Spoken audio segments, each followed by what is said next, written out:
Sunday night, big matchup between the San Francisco 49ers and the Dallas Cowboys. Both teams are 3-3. Both teams are fighting for a chance to win their division. And it feels like a must-win for both sides, but more so for Dallas than it is for San Francisco. In an interview with ESPN, Dak Prescott said, quote, "I'd say I've played average, and it isn't good enough right now by any means. It's never good enough for me. I can't say that I've been happy or excited after any of these games that I've played in." End quote.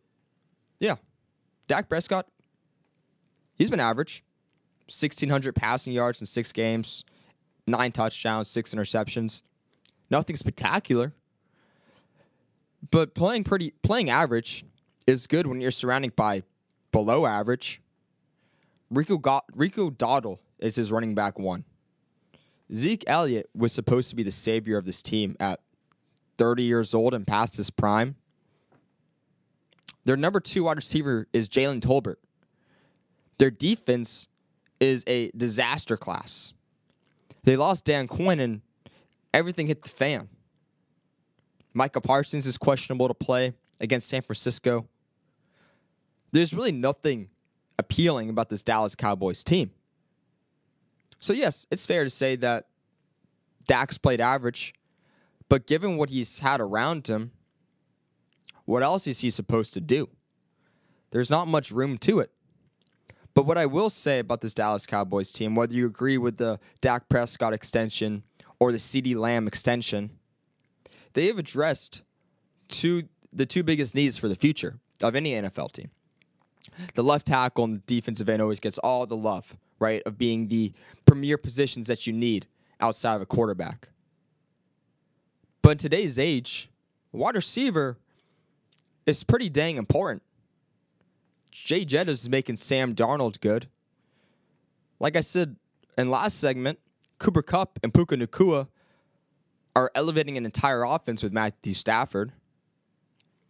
Look at Brock Purdy. He can't do anything without Ayuk or Deebo Samuel out there.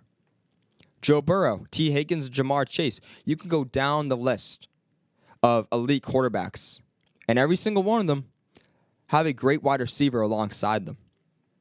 So Dallas had their quarterback of the future and their wide receiver of the future in CeeDee Lamb.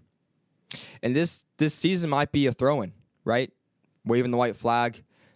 We're not great. We didn't make any moves this offseason.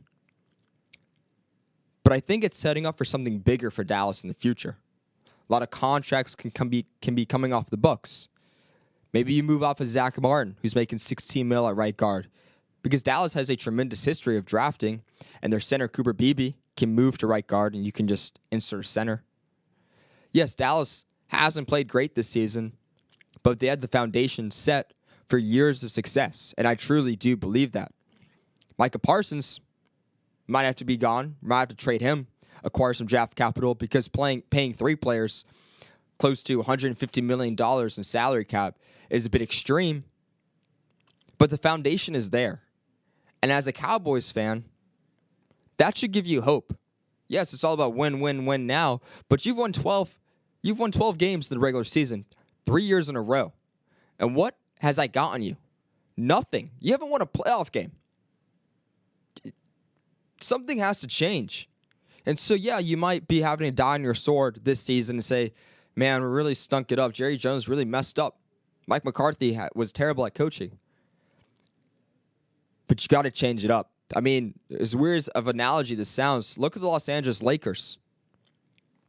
I still think they have a fair share of holes, but they thought outside the box this offseason. They got J.J. Redick, and they won a game against Minnesota on opening night that they shouldn't have won. They shot terribly. They were horrible.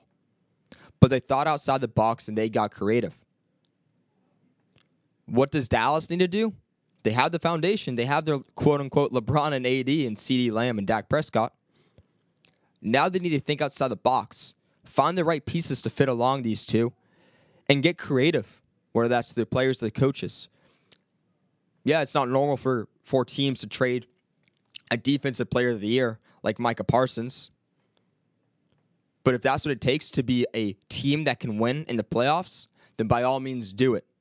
So yeah, Dak's playing average, but is setting up for something bigger in the future.